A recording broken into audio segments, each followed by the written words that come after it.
daily news summary is sponsored by a bank and has the bank's ad on it, and the whole thing is done outlining the color, the trademark color of the bank. It's a more problematical, a business column on the front of the business section is sponsored by a bank. Several television radio stations have sole naming rights to their newsrooms. A television station in Nevada has product placement on their news and feature interview sessions where they have McDonald's coffee cups on in front of the anchors and interviewers.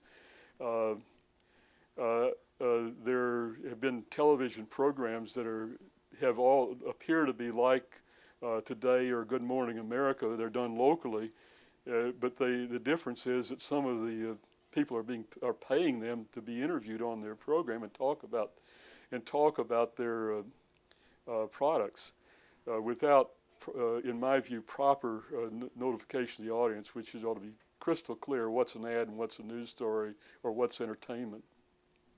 So I think that in the area of advertising, which flows from the necessity to try to make ends meet, has led to what I think are some questionable decisions.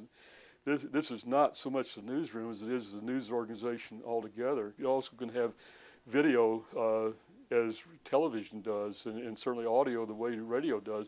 And all of this is interactive, and it's on demand. And they have everything except, I guess, portability, and I guess in some areas we're coming to that with handheld devices. Whether that gives you the satisfaction, say, of reading a newspaper sitting in an easy chair and reading something on a handheld device, to me that doesn't seem to equate, but maybe to a younger generation that was brought up on electronics, that's fine. So I think that we're trending in that direction. What concerns me is that while there are a lot of very good thinkers out there, and I'm thinking of people like Kinsey Wilson, who just left USA Today's running its website, now is at NPR, a very thoughtful person.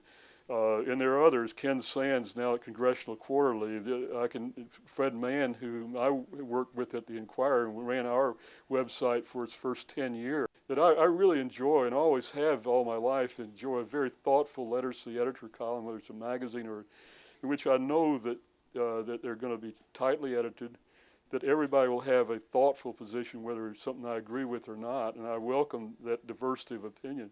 But what I see, I just cannot adapt to a vulgar and mean-spirited posting.